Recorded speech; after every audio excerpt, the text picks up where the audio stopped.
Husband ने मुझे और मेरे बच्चे को छोड़ के एक 38 साल की लड़की से शादी कर ली है। हस्बैंड ने? जी तो आपके पति हस्बैंड हैं? जी, नितिन चौबे नाम है, दूध का व्यापार। आप कितने साल की हो? मैं 26 साल की हूँ। और आपसे बड़ी 38 साल की लड़की से ब्याह कर लिया? जी। और वो खुद कितने साल के हैं? 30 साल का। 8 साल बड़ी महिला से ब्याह कर लिया? जी, मेरे घर पे कोई नहीं है, ना मेरे पापा, ना भाई, ना बहन, तो मेरी माँ और दादी है। आपको तलाक दे दिया उन्होंने? नहीं। तो फिर आप ना वो महिला को समझाया नहीं कि तू मेरा घर क्यों बिगाड़ रही है? बोला था उस लड़की और उसके परिवार को, सबको पूरा सब कुछ पता है कि मेरा एक बच्चा है और मैं हूँ। तो फिर वो क्यों बिगाड़ना चाह रही है आपका घर, 38 साल की महिला? पता नहीं गुरुजी। आप उसकी छाती में चढ़ो। जी गुरुजी। और काली बनो, काली, महाकाली। त्रिशूल ली है ना माँ भगवती दुर्गा?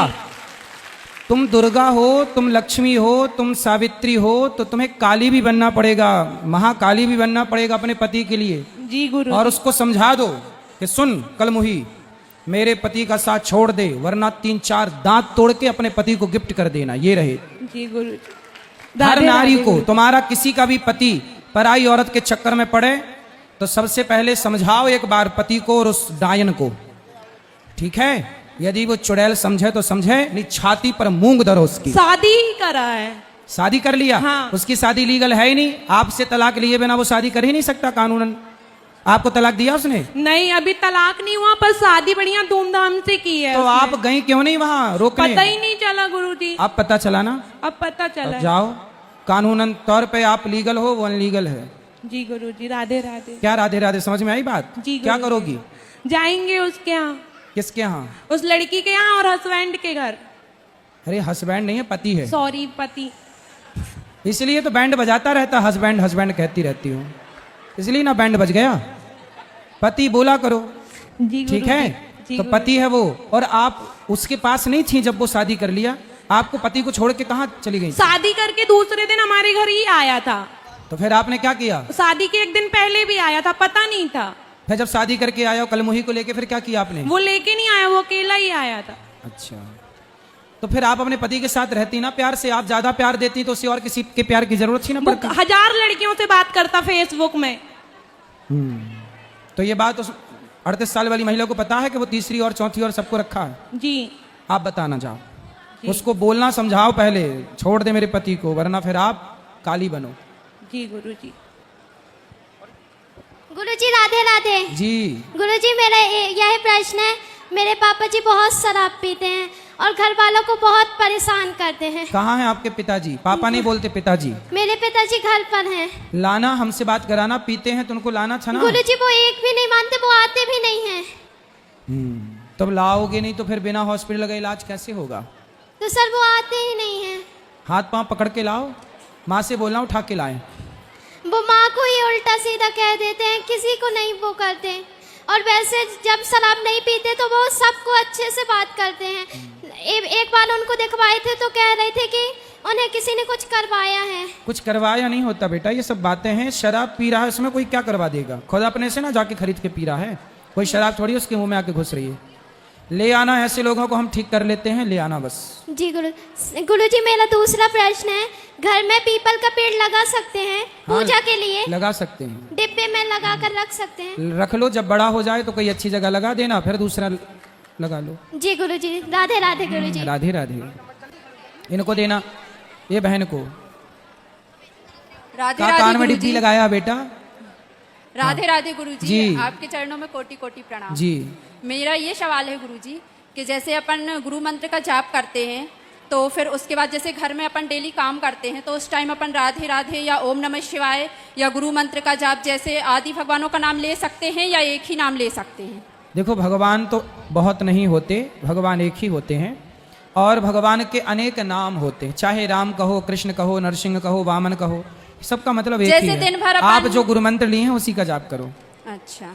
और गुरुजी मेरा ये भी सवाल है कि जैसे मैं प्रेमानंद जी महाराज को बहुत मानती हूँ और आपकी वीडियो भी मैंने उनके साथ देखी थी, मुझे बहुत अच्छा लगा आपको उनसे मिलते हुए, और मेरा उनके प्रति बहुत ही ऐसा भाव है, मतलब कि तो जैसे मैं गुरु मंत्र का जाप करती हूँ, राधे राधे का जाप करती हूँ, तो ज़्यादा मेरे लिए क्या महत्वपूर्ण है?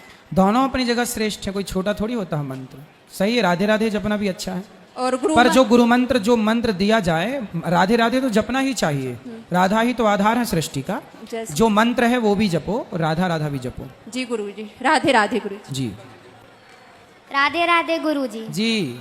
मेरा ये प्रश्न है कि मैंने सुना है और देखा भी है कि लोग कहते हैं औरतों को हनुमान जी की पूजा नहीं करनी चाहिए। पूजा कैसी करनी है हनुमान जी की? मतलब कुछ भी अगर उनकी पूजा करो तो नहीं करनी किसी चाहिए। भी प्रतिमा को, चाहे हनुमान जी हो, राम जी हो, कृष्ण जी हो, मंदिर में जो मूर्तियां हैं, प्रतिमा हैं, उन्हें ना स्पर्श नहीं करना चाहिए। ना आप स्पर्श करो, ना हम, ना पुरुष को स्पर्श करना चाहिए, ना स्त्रियों को। अब जैसे मंदिर में गर्भ में भगवान है, हम पुजारी को दें जो भी सामान, वो पूजा करें, क्योंकि हम 17 जगह घूम के आए, 17 लोगों को छू करके आए। अब पवित्रता का ख्याल तो रखना ही चाहिए, है ना। इसलिए हमें भी नहीं, मैं भी, मेरा भी अधिकार नहीं है कि मैं मंदिर की मूर्ति को जाके छू लूं। इसलिए मैं भी मंदिरों में, जब मैं पुजारी हूं, जब मैं पूजा कर रहा हूं, तब मैं पूजा करूं, छू सकता हूं। बाकी टाइम मैं दूर से प्रणाम करूं। मैं भी मंदिरों में जाता हूं ना, अंदर नहीं जाता, दूर से ही प्रणाम करता हूं, क्योंकि मैं सबके बीच से आया हूं। सबके बीच से आके पता नहीं कोई शुद्ध था, कोई अशुद्ध था, फिर मंदिर में घुसना, ये सही नहीं है। तो हनुमान जी को भी शुद्धि अशुद्धि का ख्याल हर स्त्री ही नहीं, पुरुष को भी रखना चाहिए। चलो राधे राधे। इनको बात कराओ, इनको आपके पास।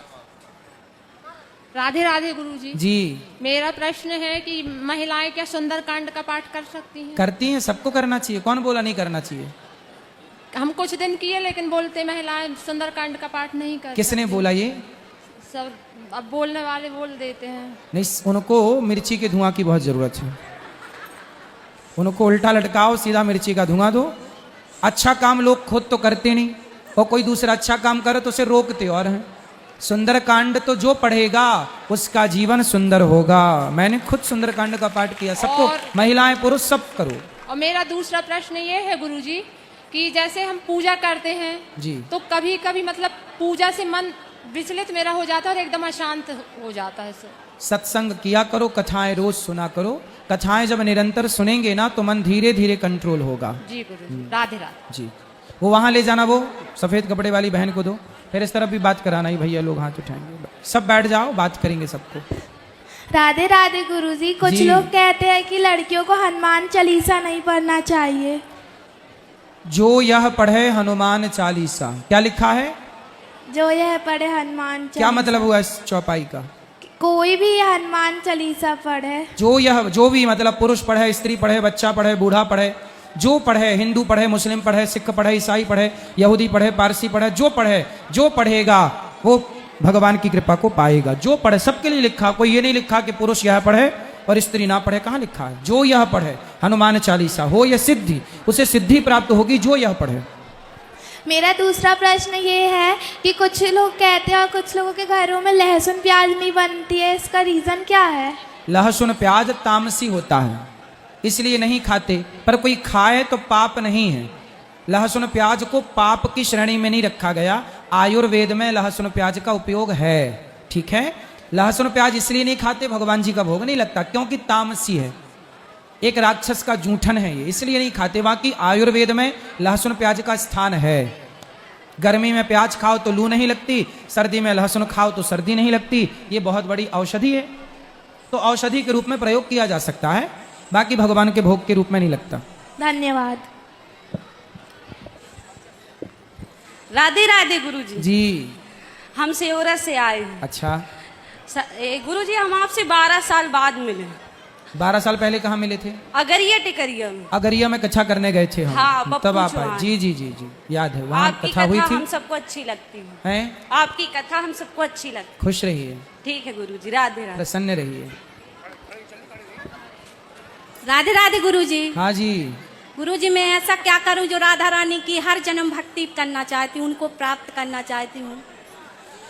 कर लो, हर जन्म में भक्ति करो, तो ऐसा क्या करूं? सत्संग करो, कथाएं सुनो। इसलिए गुरुजी एक प्रश्न और है कि मैं बरसाना वृंदावन में वास करना चाहती हूँ और अपने एक मेरा लाला है तो उसको गुरुकुल में डालना चाहती हूँ। क्या मैं बिल्कुल बिल्कुल कर सकते हैं। आपके गुरुकुल में डाल सकती बात हूँ? कर लेना कार्यालय में। चलो इस तरफ ले आओ, माई के बहन को देना, चश्मा वाली बहन को, फिर इस तरफ बात करना। राधे राधे गुरुजी। जी। मेरा प्रश्न ये है कि जैसे अभी कलयुग है, हाँ, माइक पास में लो। जैसे अभी कलयुग है तो हमारा जो स्वभाव है वो श्री राम जैसा सरल रहना चाहिए या फिर श्री कृष्ण जी जैसा चपल चंचल रहना चाहिए? देखो, लड़कपन तो सबका चंचल ही जाता है। हाँ। बच्चे चंचल होते हैं। तो जब आप बचपन में हैं तो समझो कि वो द्वापर है। हाँ। है ना? चारों युग अलग अलग समय पे काम करते हैं। जैसे अभी हम लोग सत्संग कर रहे हैं तो ये सतयुग चल रहा है, ये त्रेता चल रहा है, ये द्वापर चल रहा है। बाकी जब व्यक्ति गलत काम करने लग जाता है तब वो कलयुग में प्रवेश कर जाता है। तो चंचल होना अच्छा है, कोई बुरा नहीं है। बहुत चंचल होना भी बहुत अच्छा है। भगवान कृष्ण की तरह चंचल रहो। चंचल रहने से व्यक्ति खुश रहता है। तो आपको कोई दिक्कत है चंचल होने से? नहीं, मम्मी कहती मैं चंचल हूँ। अच्छा, मम्मी के मैया? मैया। ठीक है, राधे राधे। खुश रहिए।